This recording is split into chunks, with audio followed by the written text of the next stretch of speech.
आप ये बात दलितों में घुसने के बजाय आप अपने कम्युनिटी में जाके समझाओगे तो उनको ठोकर लगेगा। समझदारी होगी कि भाई हम उनके साथ गलत कर रहे हैं कि सही कर रहे हैं। जो महात्मा गांधी बोले थे कि अछूत को मैं अपना अभिन्न अंग मानता हूँ, बताओ वही जो जनरल कैटेगरी वाले जो ब्राह्मण हैं, बताओ राजपूत विरोध करते ही नहीं है। ओझा जी प्रियम्बल सुना दो संविधान की, संविधान की प्रस्तावना सुना दीजिए। ओझा जी एक मेरा सवाल का काम की बात चल रही है, काम की बात बहुत अच्छी बात है कर रहा हूं। अनुराग ओझा को आरक्षण नहीं मिलता है, अनुराग ओझा को आरक्षण नहीं मिलता है। नहीं आरक्षण हमको नहीं मिलता। हम क्या कह रहे हैं? तो हम 50% की लिमिट है और 10% इन्होंने गरीब कोटे का ले लिया। ये उसका सुदामा कोटा आप क्या कह रहे हैं कि वो नहीं मिलता? ये अंधेरगर्दी हो रही है ये 5% और कोटा ले रहे हैं 60% और हम हैं 85% और कोटा मिल रहा मात्र हमें 40% भी नहीं मिल रहा। SC ST OBC को उसको माइनॉरिटी को आप क्या कह रहे हैं कि ना कोटा नहीं मिलता? आपको पता है नहीं है, काहे के पत्रकार हैं आप? आपको मिल रहा है 60% या नहीं है? मैं गिनाऊं, रिकॉर्डेड है ये, लिखा हुआ है कि चीज बताइए। हाँ एक मिनट अभी मैं बताता हूँ। ओबीसी को मिलता है 27.5%, 22% SC ST OBC को मिलता है, SC और ST को मिलता कितना हो गया? 49%, 49.5% हो गया। 49.5 के बाद में कितना बच गया? 50% जनरल वालों को। जनरल में कितने वो हैं? 15% पॉपुलेशन है। 15 के अलावा 10% इन्होंने सुदामा कोटा के नाम पे ले लिया। एक मिनट, EWS वाला वही वाला सुदामा कोटा, तो कैसे कह रहे हैं भैया? ये तो अब सबको मिला करके बात कर रहे हैं। किसकी? ना सबकी में कहाँ बात कर रहे हैं? नहीं, जो 70, 75, 80% की बात कर रहे हैं, हाँ, वो सबकी मिला के आप बात कर रहे हैं। भैया किस 70-75 की बात कर रहे हैं हम? जहाँ ब्राह्मण OBC में आता है जिस राज्य में, वहाँ भी तो ले रहे हैं 27% में। देखिए जहाँ आ रहा है यूँ तो पहाड़ी क्षेत्रों पर ये ST में भी आ रहे हैं, ये ST में भी आ रहे हैं, बट ये मेन स्ट्रीम की मैं बात कर रहा हूँ। आप कैसे कहाँ खोए हुए हो भैया मीडिया वालों? हर जगह ले रहा है ना वो है। मैं तो आपको एक चीज बता दूं, मैं गुजरात गया, मैं बॉम्बे गया, मैं आसाम गया, जो सार्वजनिक शौचालय है वहाँ पैसा लेने वाला वो जने उधारी और टट्टी साफ करने वाला है वो हमारे में से, समझ गए ना, SC ST में से। तो इन्होंने तो वहाँ तक भी कोटा ले लिया, पैसा हम लेंगे। तुम्हारे साथ है अनुराग ओझा। पहले मैं अब यही पूछूंगा आप ही के सामने, मेरे भैया जी आप हमें क्या कोटा देना चाहते हैं, क्या न्याय करना चाहते हैं? मैं तो कह रहा हूं, आने वाले 100 हैं, सुनो 100 रोटियां आई थी, अभी भी 100 रोटियां आई हैं, 100 लोग खड़े हुए हैं, अब कैसे बांटेंगे उसे? मैं उसी नारे को लेकर चलता हूँ कि 100 में 90 शोषित हैं, शोषितों ने ललकारा है, धन धरती और राजपाट पर 90 भाग हमारा है, तो 90 भाग उनको मिलना चाहिए। सुनिए साहब, जिसकी जितनी आबादी हो उसकी उतनी भागीदारी होनी चाहिए। हम लोग शुरू से बोलते हैं, आप लोग लगातार कवरेज करते हैं, दिल्ली में रहते हैं, आप लोगों ने देखा होगा, हम कहते हैं कि जो मनुवादी किस्म के लोग हैं, जो 7 जजों की बेंच थी उससे जो जजमेंट आया, हम उसका घोर विरोध करते हैं। हम 21 तारीख को भी मौजूद थे दिल्ली में और आज भी मौजूद है। जब आरक्षण पर बात आएगी, आरक्षण खत्म करने की बात आएगी, तो अनुराग ओझा सबसे आगे खड़ा रहेगा, क्योंकि जो विरोध करने वाले लोग हैं ना, जो आज कह रहे हैं कि कुछ लोगों को ज़्यादा मिल गया, कुछ लोगों को विशेष मिल गया है आरक्षण, कुछ लोगों को विशेष मलाई मिल गई है। आप एक चीज़ बताइए कि 50% आरक्षण आपको मिलता है, 60। एक मिनट सुनिए, अब ये बताइए कि जो दलित, जो दबे पिछड़े लोग आगे बढ़ चुके हैं, उनको आरक्षण की क्या जरूरत है? एक चीज़ बताइए, आप दलित, कौन सा दलित ने अमेरिका में जमीन खरीद लिया? आप बताइए, किस दलित भाई में जमीन खरीदेगा तभी आगे कहाँ बढ़ गया? आज भी जाति के आधार पर मारा जा रहा है, कहाँ पे आगे बढ़ गए वो? आप बताइए। ओझा जी मैं आपसे एक सवाल करना चाहता हूँ, कपड़े पहनने लगे 2022 में होटल में जाकर दलित नहीं, तो बिल्कुल खाना चाहिए, बिल्कुल खाना चाहिए, वो संविधान ने अधिकार दिया है, उस संविधान ने अधिकार दिया है। मैं आपको बता दूं, जब मनुस्मृति इस देश में लागू थी तब मूंछ रखने पर और घोड़ी पर बैठने पर मार दिया जाता था, लेकिन जब से बाबा साहब का संविधान आया, जब से संविधान आया तब से कुछ लोग कर रहे हैं ना, और अभी भी कई जगह पे है कि जहाँ पे मारा जाता है। अभी हमने उत्तर प्रदेश में जल्दी में एक घटना देखी जहाँ पे लोटा छूने पर। तो क्या अनुराग जी आप कभी धरने प्रदर्शन पे बैठे हैं? मैं उनको लेकर के अनुराग जी मैं आपको बता दूं, एक चाटा भी किसी दलित भाई को मार दिया जाता है, मेरे पास फोन मैसेज या कुछ आता है, मैं उस पर वीडियो बनाकर अपलोड करता हूं। आप हमारे इंस्टाग्राम अनुराग ओझा गोंडा पर भी जाकर ये सब देख सकते हैं। और यहाँ पे कई लोग होंगे जो, सुनिए, यहाँ पे कई लोग होंगे जो मुझे देखते भी होंगे। इनकी लड़ाई किसके खिलाफ है? आप जो आज आए हैं, आप लोग की लड़ाई स्वर्ण से है, RSS से है, BJP से है, सुप्रीम कोर्ट से, किससे है? जितने भी लोग मनुवादी व्यवस्था के लोग सिस्टम में बैठे हैं, हमारी लड़ाई उन सभी से है। कभी आप लोग कहते हैं सुप्रीम कोर्ट जो फैसला देगा मंजूर है, आज सुप्रीम कोर्ट का विरोध कर रहा है। मैं आपको स्पष्ट कर देना चाहता हूँ फिर से कि जो 7 जजों की वो बेंच आई है, जो वहाँ से जजमेंट आया है, वो अगर हक में होता है, हक में क्यों नहीं है? आप बताइए, वो कह रहे हैं कि कुछ को विशेष मिल रहा है, कोटे में कोटा। अनुराग जी, आपने अपने समाज को लेकर के कभी इस चीज का विरोध किया है? 10 लोगों को लेकर के अकेले आते हो? बिल्कुल मैं महात्मा फुले ने कहा था, महात्मा फुले ने कहा था कि जो आपके आंदोलन में आए उनकी जाति नहीं पूछनी चाहिए। ठीक, आप लोग बाबा साहब को मानते हैं। एक मिनट सुनो, जाति तो पूछनी चाहिए, लेकिन जितनी जिसकी हिस्सेदारी उतनी उसकी भागीदारी होनी चाहिए। मैंने अभी पहले ही बोल दिया बात, मैंने ये बात अभी पहले बोला है कि जिसकी जितने ये चाचा बड़ी बड़ी बातें कर रहे हैं। 100 में 90 शोषित हैं, शोषितों ने ललकारा है। धन धरती और राजपाट में 90 भाग हमारा है।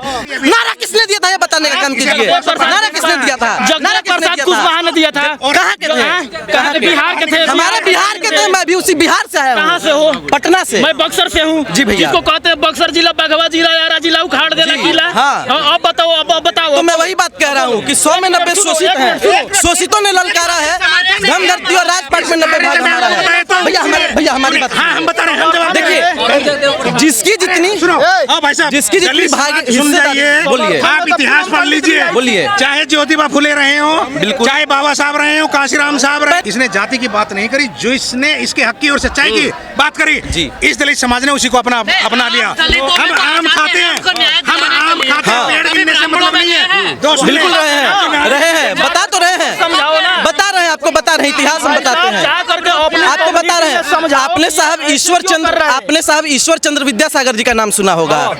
इस बात की भी सच्चाई है। अत्याचार कर रहा है दलितों पे, उनके लिए कभी गए आप लोग? हाँ बिल्कुल गए हैं, विरोध किया? विरोध किए। देखिए ये भाई साहब भी पत्रकार हैं, पटना से हैं। आप बिहार में कितना नहीं, विरोध किए हो भाई साहब? नेता क्यों बनना है?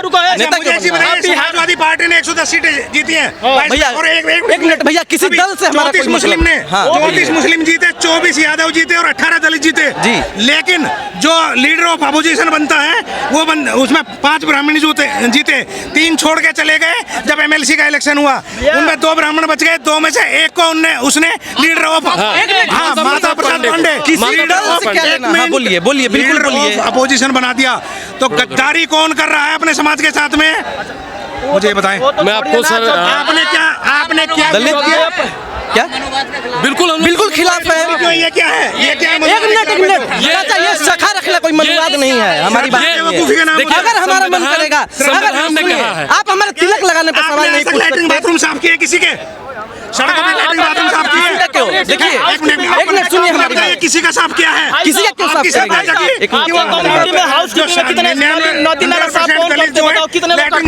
मैं भी अपनी श्रद्धा जगा लूं। वो बातें पुरानी हो गई, अभी तो आपके सपोर्ट में आए हैं ना। डाइवर्सिटी तो सब में आना चाहिए ना। भाई साहब, हम पहले ये बताइए, सपोर्ट में आते, यदि सपोर्ट में आते, देखिए अरे मेरे भाई देखिए, आपको समझाया नहीं जा सकता। कुछ लोगों के अंदर नफरत इस कदर भरी हुई है, ताकि आज जो है विकास किया जाए, तभी इनका कुछ नहीं होने वाला है। मैं रुक जाओ, आप चाहते हैं कि हम लोग आपके आंदोलन से चले जाएं? हमारे जाकर के अलग करें। मैं यहाँ सुनिए, अलग क्यों करें? भेदभाव क्यों करना चाह रहे हैं? आज ये लोग भेदभाव दोबारा से करना चाह रहे हैं। ये लोग आरोप लगाते हैं कि ब्राह्मण भेदभाव करता है। ये क्या कह रहे हैं कि आप लोग हमसे अलग हटके कीजिए, हम लोग साथ में। मैं आपको स्पष्ट कर दूं, यहाँ पे 50 कम से कम मीडिया के बंधु होंगे। मैं सबसे बता देना चाहता हूँ कि मैं अभी जैसे दादा ने बताया कि यहाँ से चले जाइए, हम लोग बिल्कुल संवैधानिक तौर तरीके के माध्यम से, बिल्कुल शांतिपूर्ण तरीके से, ठीक है हम लोग गलत किए। एक मिनट भैया, एक मिनट बोल लेने दीजिए, एक मिनट। संख्या हमारी, मैंने अभी बोला, लोगों को लेकर के मैंने बोला ना। सवाल ये है, आप लोग दलितों के आंदोलन में आते, ठीक है, सपोर्ट करने के लिए आते हैं, लेकिन आप अपने समाज को समझाने के लिए क्या कर रहे हैं? जो सुप्त चेतना, मैं महात्मा गांधी ने कहा था कि लंबी लंबी फेंकने से अच्छा इंच भर कदम बढ़ाना। अगर मैं आज बढ़ रहा हूँ तो कल हो सकता है मुझे देख के 4 सुन लीजिए। ओझा दलितों का दर्द समझ सकता है, बिल्कुल समझ। मेरे घर पे आप चले जाइए, भाई गए हैं, मेरे घर पे सिर्फ एक फोटो लगी है, सुनिए, बाबा साहब अम्बेडकर की, और मैं आप कहेंगे तो मैं अभी दिखा सकता हूँ। दर्द क्या होता है? ये गलत है। मैं देखो, सुन लीजिए, क्या दर्द होता है दलितों का, बताइए भाई। आप बताइए कि जो ओझा पंडित दलितों का दर्द बता रहे, बताइए क्या? आप बताइए, मैं बता रहा हूँ, आप सुनिए। आप बताइए कि जो जाति के आधार पर उनके साथ में भेदभाव किया जाता है, जो आज भी उनको अछूत समझाता है। मैंने गांव में देखा है, आज भी कई जगह ऐसा है कि जहाँ पे किसी जगह या पूरे देश में मैं अपने गांव की साहब बता रहा हूँ, मैं भी पूरा देश नहीं घूमी तो मैं गांव का बता रहा हूँ, मैं समझा। हाँ, मैं गांव तक सुनो, मैं गांव तक ही सीमित हूँ। ये दादा पूरा पृथ्वी घूम चुके हैं। आज भी गांव, आज बात वो है, आज भी गांव में आज का मामला हो रहा था, आज भी गांव में मैं बता तो रहा हूँ। मैं आज आपको दो लोग सुनिए, आने से क्या होने वाला? सुन लीजिए आप नहीं, एक मिनट, हम आपकी बात हम सुनते हैं, मैं आपका वीडियो भी मैं देखता हूँ। बहुत अच्छी बात मैं आपसे कोई बहुत नफरत अच्छी नहीं बात करता हूँ, बहुत अच्छी बात अच्छा है। बोलते हो, लेकिन आप ये बात दलितों में घुसने के बजाय आप अपने कम्युनिटी में जाके मैं बता तो रहा हूँ। तो उनको ठोकर लगेगा, समझदारी होगी कि भाई हम उनके साथ गलत कर रहे हैं कि सही कर रहे हैं। जो महात्मा गांधी बोले थे कि अछूत को मैं अपना अभिन्न अंग मानता हूँ, बताओ वही जो जनरल कैटेगरी वाले जो ब्राह्मण हैं, बताओ ना, राजपूत विरोध करते ही नहीं है। आप बीपी सिंह कौन थे, अर्जुन सिंह कौन थे, इन्होंने तो विरोध नहीं किया। मंडल कमीशन आप बताइए कि छोटे लोहिया ज्ञानेश्वर मिश्र, लोहिया की बात कौन मानता है? लोहिया की बात कौन मानता है? जिन्होंने नारा दिया कि सड़क के खामोश हो जाए तो संसद आवारा होता है, लोहिया की बात कौन मानता है? मुलायम सिंह की बात कौन मानता है? बताओ। विवेकानंद की बात कौन मानता है? मौलाना अब्दुल कलाम आजाद की बात कौन? एक मिनट सुनो, हिंदू मुस्लिम देश में करते हो, नुकसान सबका है। जो इसमें मिल गई नदियाँ उसे भुलाया नहीं जाता, महासागर बनाने में मगर एहसान सबका है। हिंदू मुसलमान में इस देश को मत बांटिए और जाति के आधार पर इस देश को मत बांटिए। आरक्षण का हम पूरा लाभ लेकर रहेंगे। बहुत बहुत धन्यवाद। क्रांतिकारी जय भीम। अनुराग ओझा आया है, अमितेश पांडे आया है, मैंने यहाँ पे देखा कई मुसलमान साथी हमारे आए हैं। तो वही तो आप पूछ रहे थे, नहीं, सुनिए, मैं पहले आपको स्पष्ट कर दूं कि जो आप जातिवाद फैला रहे हैं कि सिर्फ दलित है, मतलब क्या है भाई? तो वही जानना चाहते हैं। सुनिए, मैं एक चीज आपको बताऊं, मैं आपको सवालों का जवाब दीजिए, तिलमिलाइए नहीं। तिलमिला नहीं रहे, जवाब दीजिए आप। तिलमिला नहीं रहे, हम सिर्फ जवाब दे रहे हैं। सुनिए, अब ये बताइए, तिलमिला नहीं रहे, हम आपको जवाब दे रहे हैं।